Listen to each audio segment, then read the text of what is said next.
சென்னை பெரம்பூரில் உள்ள சேமாத்தம்மன் கோயிலில் இந்து அறநிலையத்துறையின் 4000வது குடமுழுக்கு நன்னீராட்டு பெருவிழா விமர்சையாக நடைபெற்றது. 100 ஆண்டுகளுக்கு பழமை வாய்ந்த சேமாத்தம்மன் திருக்கோவிலில் கடைசியாக கடந்த 2016ஆம் ஆண்டு குடமுழுக்கு நடைபெற்ற நிலையில் கிட்டத்தட்ட 10 ஆண்டுகள் பிறகு இன்று மீண்டும் நடைபெற்றது. இந்து சமய அறநிலையத்துறை சார்பில் நடத்தப்படும் 4000வது கோவில் குடமுழுக்கு விழா இது என்பது குறிப்பிடத்தக்கது. இன்று மட்டும் தமிழ்நாட்டில் உள்ள 75 திருக்கோவில்களில் குடமுழுக்கு நன்னீராட்டு பெருவிழா நடைபெற உள்ளது.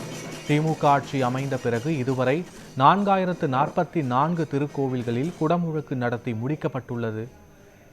சேமாத்தம்மன் கோவில் குடமுழுக்கு விழாவில் இந்து சமய அறநிலையத்துறை அமைச்சர் PK சேகர் பாபு, சென்னை மாநகராட்சி மேயர் பிரியா, கௌமார மடம் ஆதீனம், வேளாக்குறிச்சி ஆதீனம், ஸ்ரீபெரும்புத்தூர் ஜீயர் மற்றும் இந்து சமய அறநிலையத்துறை உயர் அதிகாரிகள் என பலர் கலந்து கொண்டனர்.